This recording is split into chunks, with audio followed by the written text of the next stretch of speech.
Le titre de ce livre, Le cœur de l'homme. Le titre de ce livre, Le cœur de l'homme. Nous sommes présentement au tableau numéro 6. Tableau numéro 6. Tableau numéro 6. Titre du tableau numéro 6. Le cœur tenté et divisé. Le cœur tenté et divisé. Ce livre est écrit par Gospel Nation Publisher. Gospel Nation Publisher. Voilà le triste portrait d'un renégat. L'un de ses yeux se ferme car il commence à s'endormir dans sa vie de chrétien, alors que l'autre œil regarde effrontément autour de lui, faisant la cour au monde. La lumière intérieure s'est obscurcie et, dans son cœur, les signes de sa disponibilité à souffrir avec le Christ ne sont plus guère visibles. Il est entouré de tentations auxquelles il succombe au lieu de leur résister. Au lieu d'écouter la voix de Dieu, il commence maintenant à écouter les propositions subtiles et les vaines promesses du tentateur. Il se peut qu'il aille encore à l'église, cachant son amour du monde sous le manteau de la religion, mais l'amour de Dieu s'est refroidi dans son cœur. Son esprit est partagé entre différentes opinions. Son esprit est partagé entre différentes opinions. Ne vous conformez pas au siècle présent, mais soyez transformés par le renouvellement de l'intelligence afin que vous discerniez quelle est la volonté de Dieu, ce qui est bon, agréable et parfait.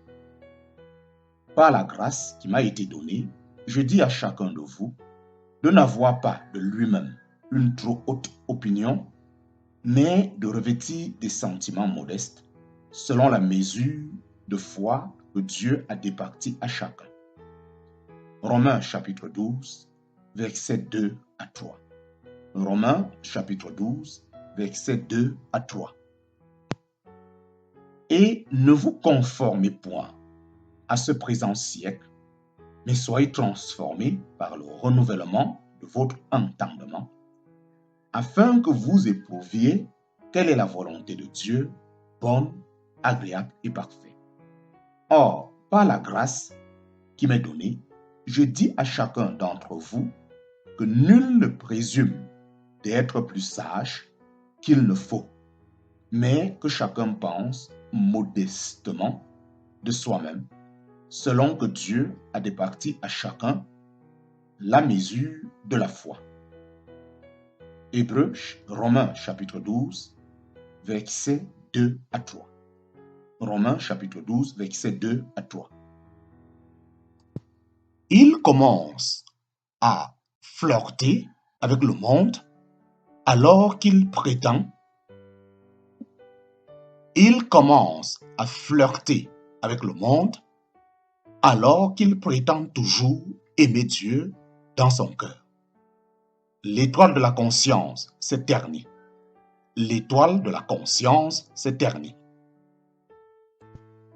Gardant la foi avec une bonne conscience, laquelle quelques-uns ayant rejeté ont fait naufrage quant à la foi, entre lesquels sont Hyménée et Alexandre, que j'ai livrés à Satan, afin qu'ils apprennent par ce châtiment à ne plus blasphémer. Hébreux 1 Timothée chapitre 1, versets 19 à 20. Gardant la foi avec une bonne conscience, laquelle quelques-uns ayant rejeté ont fait naufrage quant à la foi, entre lesquels sont Hyménée et Alexandre, que j'ai livrés à Satan, afin qu'ils apprennent par ce châtiment à ne plus blasphémer. Tite chapitre 1, versets 13 à 15. Tite chapitre 1, versets 13 à 16.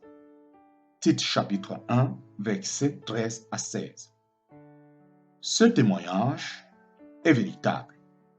C'est pourquoi reprends-les vivement, afin qu'ils soient saints en la foi. Ne s'adonnant point aux fables judaïques et aux commandements des hommes qui se détournent de la vérité. Toutes choses sont bien pures pour ceux qui sont purs, mais rien n'est pur pour les impurs et les infidèles. Mais leur entendement et leur conscience sont souillés. Ils font profession de connaître Dieu, mais ils le renoncent par leurs œuvres, car ils sont abominables et rebelles et reprouvés pour toute bonne œuvre. Tite chapitre 1, versets 13 à 16. Tite chapitre 1, versets 13 à 16. Ce témoignage est vrai, c'est pourquoi reprends-les sévèrement, afin qu'ils aient une foi saine, et qu'ils ne s'attachent pas à des fables judaïques et à des commandements d'hommes qui se détournent de la vérité. Tout est pur pour ceux qui sont purs, mais rien n'est pur pour ceux qui sont souillés et incrédules. Leur intelligence et leur conscience sont souillées. Ils font profession de connaître Dieu, mais ils le renient par leurs œuvres, étant abominables, rebelles et incapables d'aucune bonne œuvre. Tite chapitre 1, versets 13 à 16. Ils commencent à flirter avec le monde alors qu'ils prétendent toujours aimer Dieu dans son cœur. L'étoile de la conscience s'est ternie. Il ne porte plus sa croix allègrement. Elle est devenue pour lui un fardeau lourd et indésirable. Sa foi devient vacillante. Il cesse d'entrer en communion avec Dieu par la prière, tombe dans l'indifférence et la négligence quant à l'état de son cœur. Il fait peu à peu place aux tentateurs, aux aguets tout près du cœur. Il jouit davantage de la compagnie des gens du monde que de la fraternité des vrais croyants. N'aimez point le monde, ni les choses qui sont au monde. Si quelqu'un aime le monde, l'amour du Père n'est point en lui. Car tout ce qui est au monde, en parenthèse, c'est-à-dire la convoitise de la chair, la convoitise des yeux et l'orgueil de la vie, n'est point du Père, mais est du monde. Et le monde passe avec sa convoitise, mais celui qui fait la volonté de Dieu demeure éternellement. 1 Jean chapitre 2, versets 15 à 18. N'aimez point le monde, ni les choses qui sont au monde. Si quelqu'un aime le monde, l'amour du Père n'est point en lui. Car tout ce qui est au monde, en parenthèse, c'est-à-dire la convoitise de la chair, la convoitise des yeux et l'orgueil de la vie, n'est point du Père, mais est du monde. Et le monde passe avec sa convoitise. Mais celui qui fait la volonté de Dieu demeure éternellement. Il jouit davantage de la compagnie des gens du monde que de la fraternité des vrais croyants. L'esprit du paon, qui représente l'orgueil, cherche alors à y entrer. Ce chrétien a probablement oublié qu'il fut sauvé par pure grâce et il devient un chrétien orgueilleux. L'ivrognerie frappe alors à sa porte, y cherchant une entrée.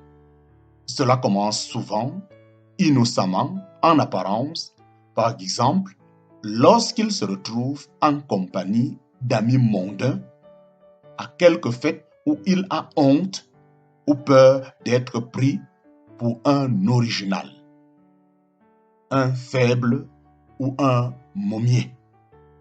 Alors le diable lui dit à l'oreille, que cette seule occasion ne nuira pas à sa vie spirituelle. Les pensées et les convoitises charnelles se font alors sentir.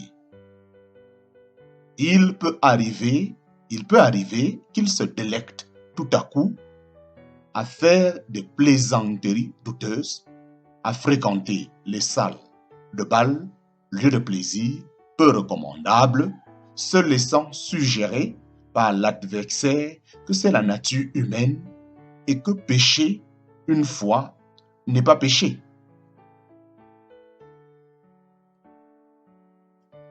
L'esprit du paon, qui représente l'orgueil, cherche alors à y entrer.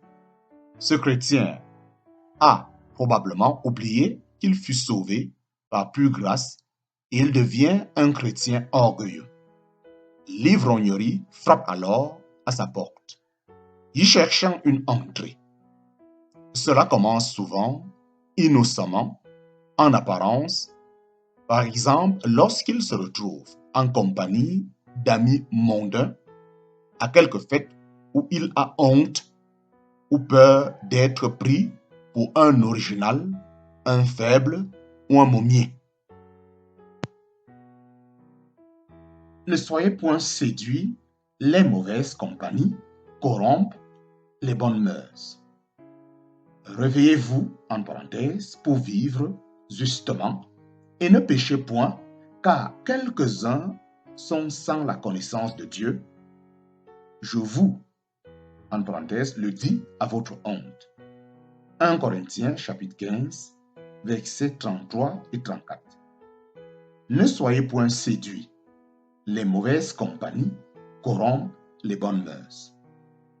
Réveillez-vous, en parenthèse, pour vivre justement, et ne péchez point, car quelques-uns sont sans la connaissance de Dieu. Je vous, en parenthèse, le dis à votre honte. 1 Corinthiens chapitre 15, verset 43. Ne vous y trompez pas, les mauvaises compagnies corrompent les bonnes mœurs. Revenez à vous-même, comme il est convenable, et ne péchez point, car quelques-uns ne connaissent pas Dieu, je le dis à votre honte.